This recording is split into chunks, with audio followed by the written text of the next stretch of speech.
5,000 years, and the world still speaks about this country as if it already ended. That is the deepest misunderstanding about Egypt, not what it built, but what happened after.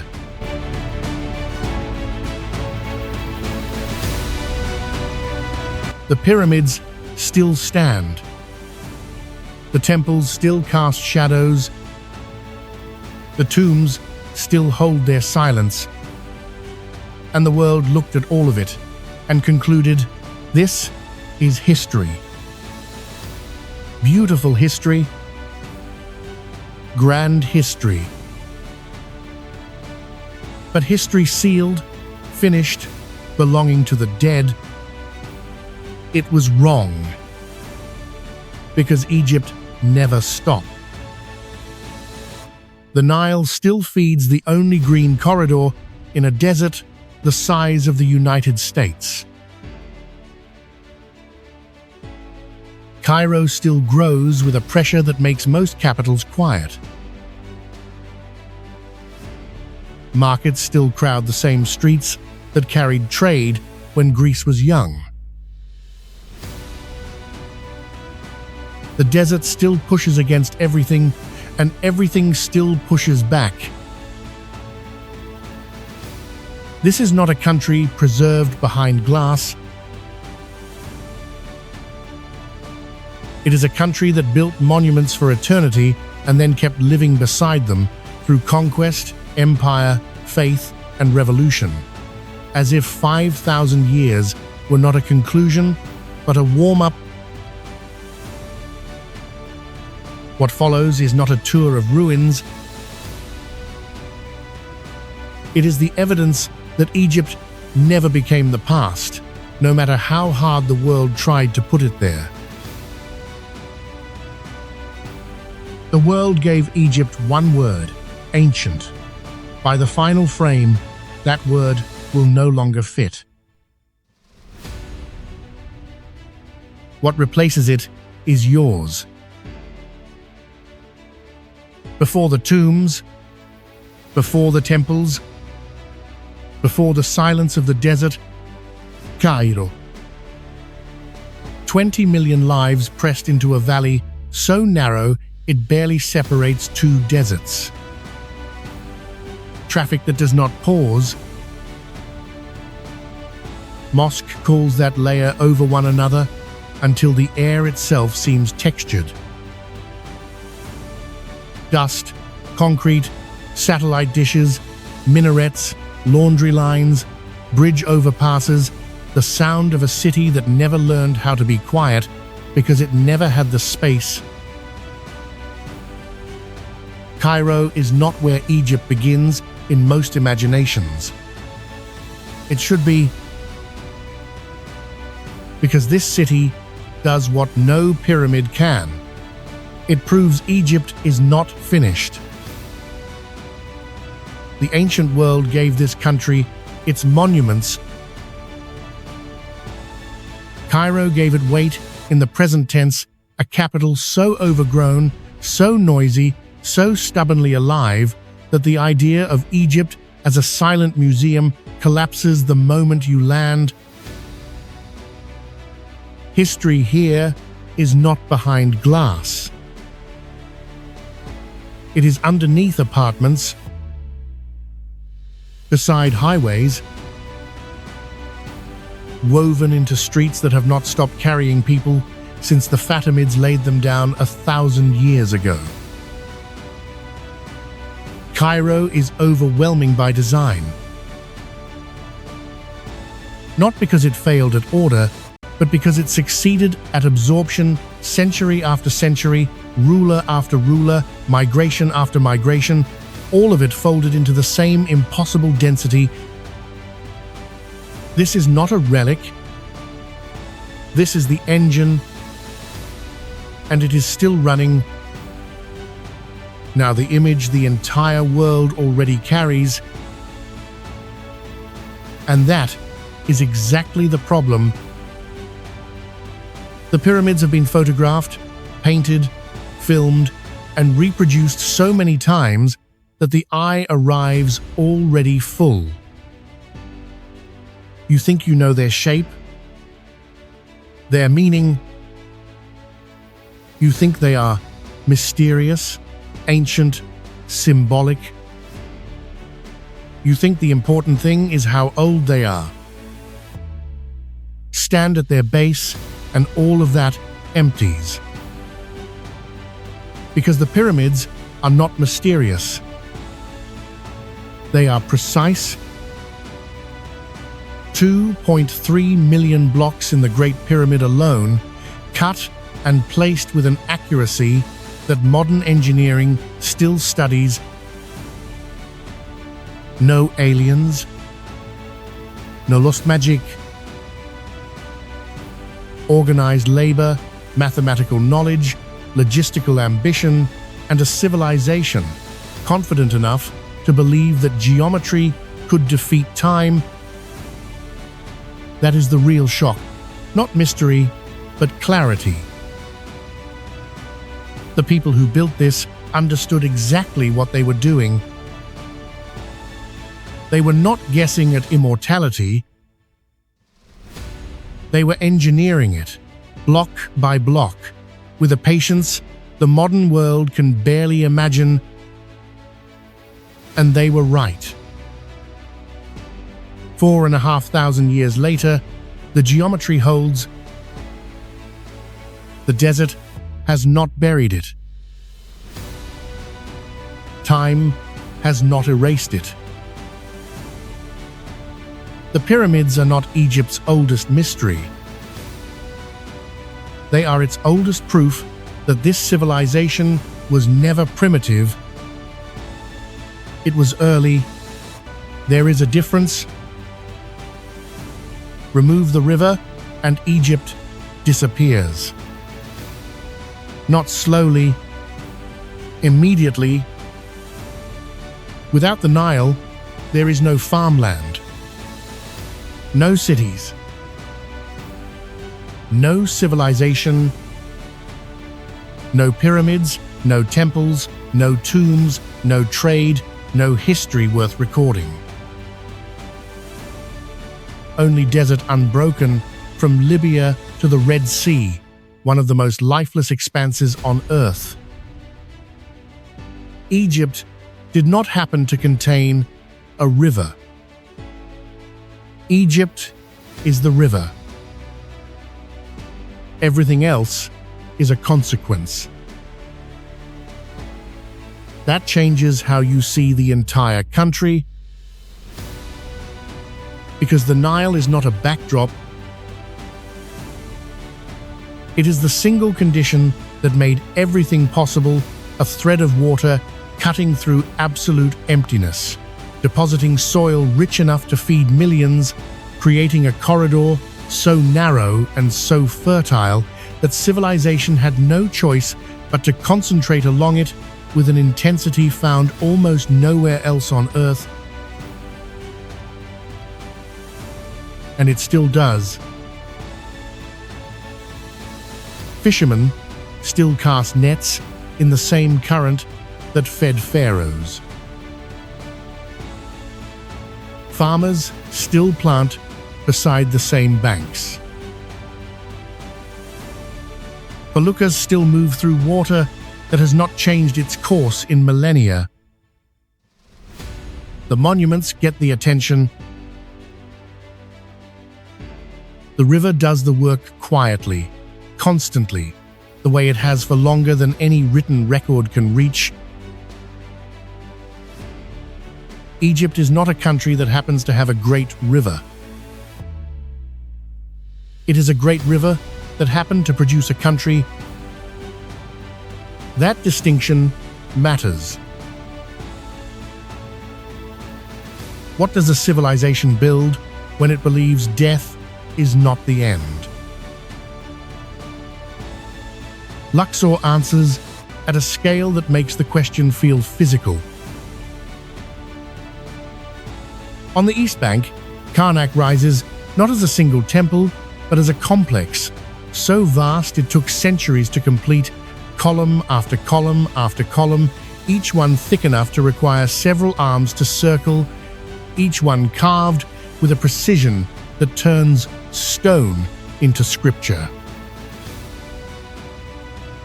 This was not worship in the quiet sense. This was worship as engineering monumental, repetitive, and built to overwhelm. Cross the river, and the mood inverts.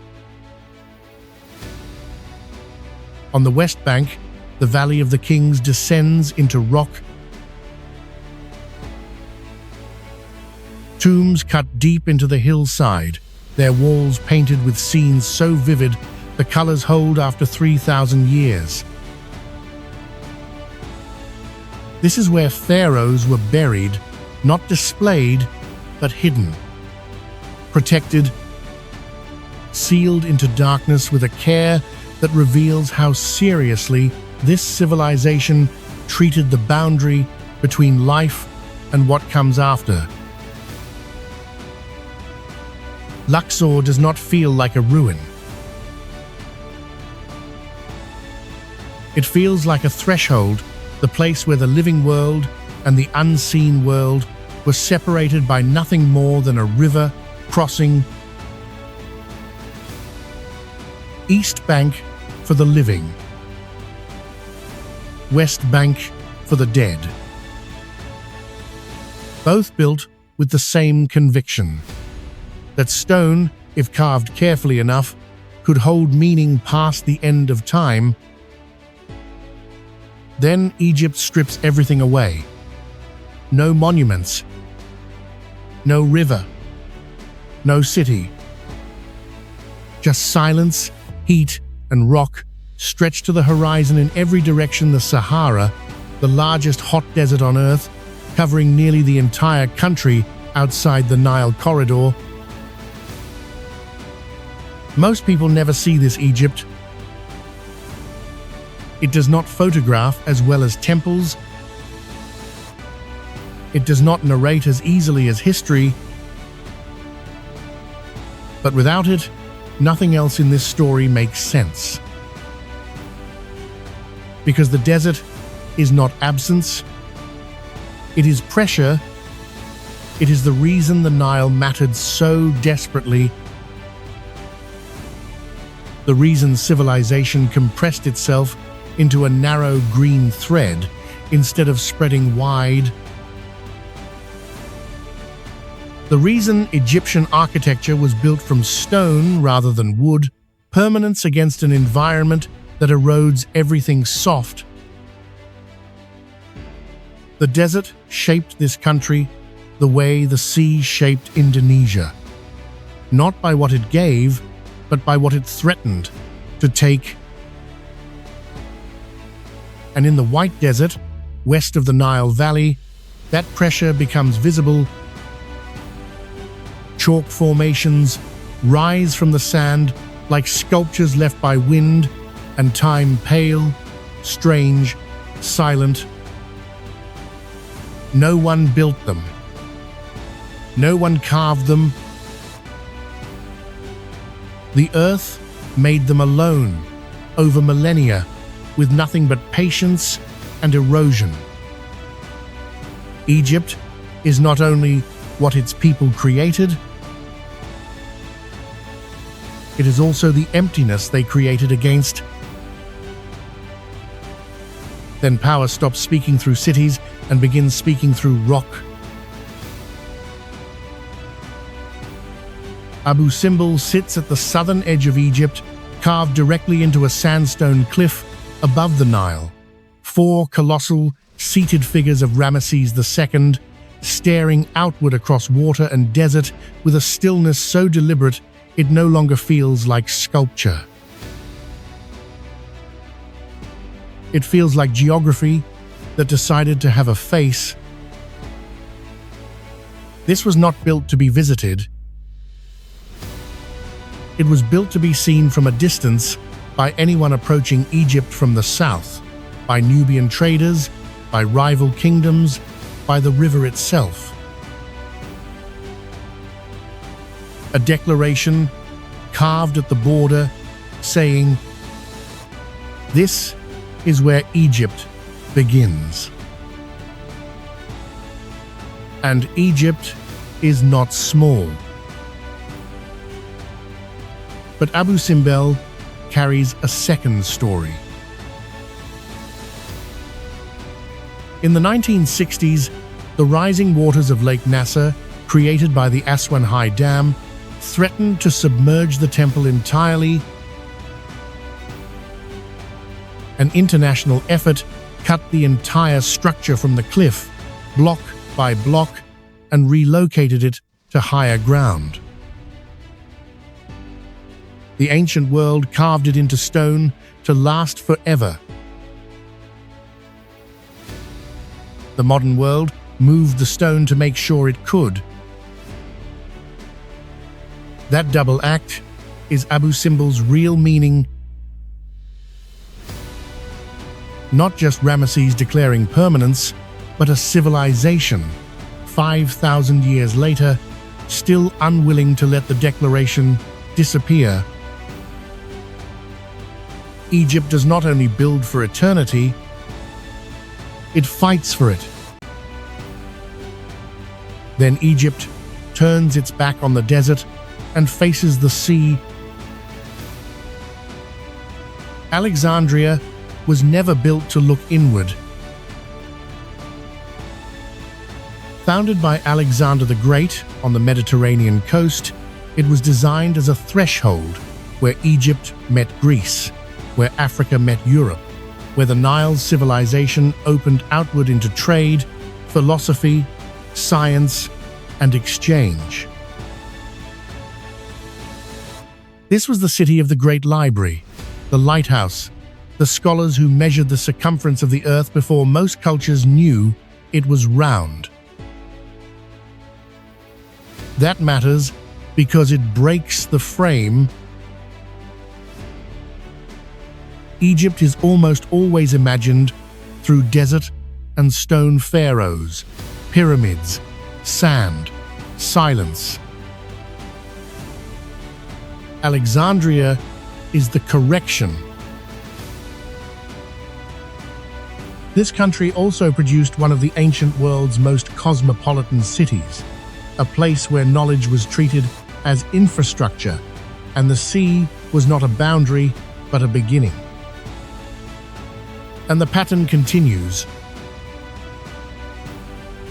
Modern Alexandria still faces the Mediterranean, still trades, still carries the feeling of a city oriented outward. The library is gone. The lighthouse is gone. But the impulse that built them, that Egypt was never only a desert kingdom sealed behind monuments, survives in the shape of a city still watching the water. Egypt was never only the Nile and the sand. It was also the coast, the harbor, and the open horizon beyond. And at the edge, Egypt becomes something no single civilization can contain. Sinai does not feel like the rest of the country. It is mountain, not valley. Rock, not sand. A peninsula caught between the Red Sea and the Mediterranean, between Africa and Asia, between the ancient kingdom of the pharaohs and the geography of three religions that would later reshape the world. Moses, according to tradition, received the commandments here. Pilgrims still climb the mountain before dawn. But Sinai is not important only because of what was believed to have happened on it. It is important because of what it reveals about Egypt's shape. This country was never only the Nile corridor, never only Cairo, never only desert and monument. At its eastern edge, it becomes elevation, stone, and sacred geography that belongs to a story far larger than any single nation. Sinai is the place where Egypt's borders stop making neat sense, where the country opens into a terrain that predates every empire, every faith, every map. That is the final layer. Egypt holds pharaonic memory, Islamic density, Mediterranean ambition, desert silence, and at its far edge, a landscape where the oldest human questions about meaning were asked before anyone thought to build a country around the answers. 10 place, and the past tense collapsed in every one. The world offered Egypt a frame, ancient, silent, finished. The country refused it. A capital that never stopped absorbing. Pyramids built not from mystery, but from precision. So clear, it still startles. A river that did not support the civilization, it was the civilization. Temples where death was treated as architecture. A desert that shaped everything by threatening to erase it. A monument carved into rock, then moved when the rock was no longer safe. A coastal city that proved Egypt always looked outward. A mountain where the country opens into questions older than itself. That is Egypt. Not a museum, not a ruin. Not a civilization that peaked and faded. Something stranger, a country that built for eternity and then kept living beside what it built, century after century, as if permanence and change were never opposites here but partners. 5,000 years and the country is still not finished. The monuments stand. The river moves. The city grows. The desert waits. Egypt did not become the past. It became the place where the past and the present agreed to share the same ground and neither blinked. So ancient. Is that still the word? Or has this country earned a different one?